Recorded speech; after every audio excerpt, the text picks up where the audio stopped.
Are we shitting on Bud again? Yeah, where I was going with Bud, I think this was one of the worst coaching jobs I've ever seen. The guy lets Milwaukee, who had a 15-point lead, I think it was 8 minutes in this game, then a 10-point lead at 3 minutes, blow this by not calling a single timeout.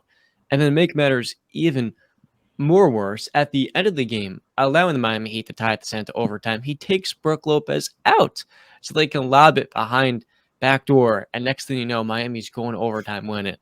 I think there's a real case before we discuss the Heat in further detail. Number one, you fire Mike Budenholzer after a series like this. Because on the market, you've got a coach, Nick Nurse, who would do wonders with this Bucks team. We saw him 2, 3 years, 4 years ago now, go up against them, put up a wall. That was the first team to do it, and they shut Giannis down. I think Mike Budenholzer is a great regular season coach, but he's a guy that we all know has always held the Bucks back. And if it weren't for KD's foot being on the line 2.5, 3 years ago, or 2 years ago, he would not be the Bucks coach right now. And I think he's the one holding the Bucks back in the fourth quarter, where their clutch offense looks like an absolute disaster. You have Chris Middleton, who was the most consistent perimeter creator in the series, not getting the ball in some possessions, which is ludicrous when he is your closer. But I also want to say this, man.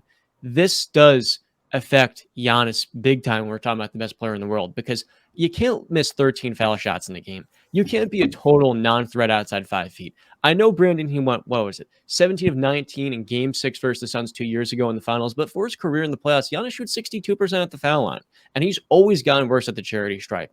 That matters when you also can't punish a team from 10 to 15 feet. Believe me, I don't want Giannis taking a three-point jumper. I would hate to see him do that. But I would at least like to see the best player in the world make a 15-footer, a 12-footer every now and then, where teams are forcing him to do that. See, here's one thing about Giannis, right? Why do we expect Giannis to be something he's not? Did we expect Shaq to make shots outside of 5 feet? The problem with that, Brandon, go ahead. I understand that, Brandon. The problem with Giannis is the fact that him not having a jump shot is not the fact of him. Is it okay if he doesn't have a jump shot if he play like a traditional big? The fact is he's the one orchestrating the offense. Yeah, but you understand that we are in a different era and that the bigs are becoming more like a Giannis Antetokounmpo. Yeah, but every single big has a jump shot that does that. Every single big that does. Joel Embiid, what other big? Bam has a 15-footer. Sabonis has a 15. Every single one of these bigs have something in their bag that Giannis does not. They also all of those bigs, I'm not gonna lie, have a better feel with their back to the basket than Giannis does. How many championships have those other bigs won? Okay, I understand. But that's my point. My point is that Giannis, I don't think we need too much of him to change his game. Yeah, John, you're right. It'd be nice to see him back off and he could knock down a midi every now and then. But he has proven to us time and time again that his game works. Yeah, you're right. If it wasn't for a Kevin Durant foot on the line, maybe we're talking about him in a different light. But time in and time out, I mean, this guy's averaging 30 points a game. There's not much to critique about his game at all. I mean, yeah, you want your guys to be able to shoot free. You want your guys to shoot free throws. That's fine. Yes, but what he showed you, he can knock it down at the biggest moments. He did it in the NBA Finals, the biggest stage of them all. Sure, he let you down in this series. Okay. Like Brandon said, next year, you'll see a different version of this Milwaukee Bucks team. Yeah, and none of us will be shocked if they're the 1 seed, and they won't be bumped in the first round. Yeah, and it's not like he let you down in this series. I think we need to remember he was out for two games, right? I don't like those excuses. I don't like those excuses for him, because again, the more you look at the 2021 finals, it's becoming more like KD, where 2012 is the anomaly, not the constant.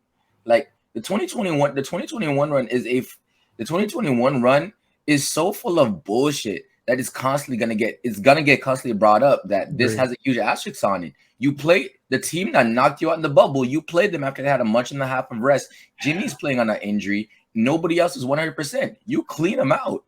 I hear you. I hear you. It's just, name me a champion that doesn't have something that you can bring up that there can be an asterisk. There's no in any sport too. In any sport, right. This is a game of bounces. Many with Giannis, it's not.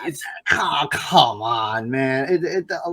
Well, Brandon, I'm a Tom Brady fan. I'm Patriots fan. I can speak to this. A couple of field goals don't go our way.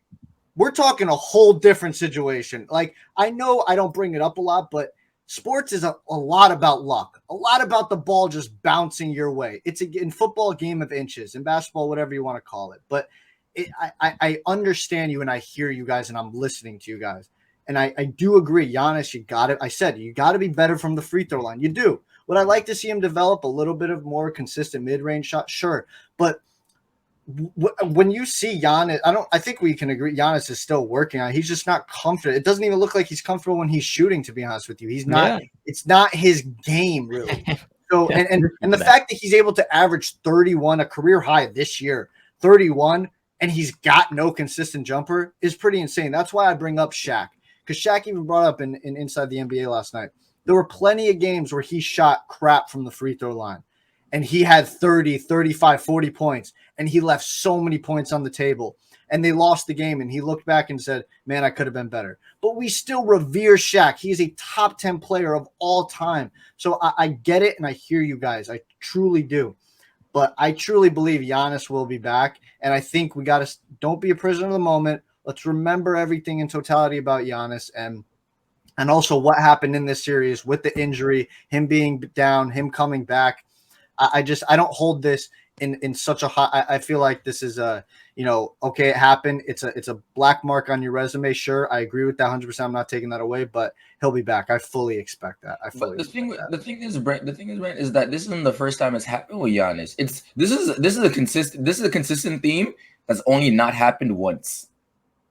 He did it against us, where he had those problems at the free throw line again, and he had those problems in the post, and even against us, that's when he was a worse playmaker. And that was the problem. We were doubling him, and he couldn't pass out of the post. Became a better passer. Oh shit, my bad. He became a better passer, and that helped him in 2021. But then you have a slur of injuries that help you out. 2022, you go against Jason Tatum again. He didn't ask to go on Jason Tatum. They let JT do all he wanted.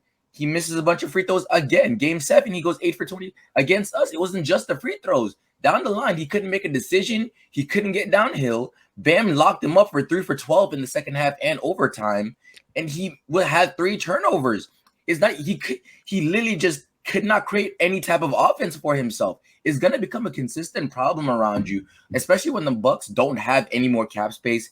They don't have cap space. They don't have the job. They don't have the job compensation to build a better team around him. So you're stuck with Chris Middleton being actually Chris Middleton is a free agent, so you may not have him. So you're stuck with Drew Holiday, Chris Middleton, or Brook Lopez being your other creators. So he's going to need to be better for them to be successful. This is going to be a consistent thing that pops up with him. This wall can't keep working. This is like the 3rd time it's worked. We walled up every single time, and it worked again. Romain, could this just be good Miami and bad Bucks? But it's a good Miami. But how many times are we going to see a good team come up and do this again? Or we're going to be like, it's just a good team? You're going to have to beat good teams.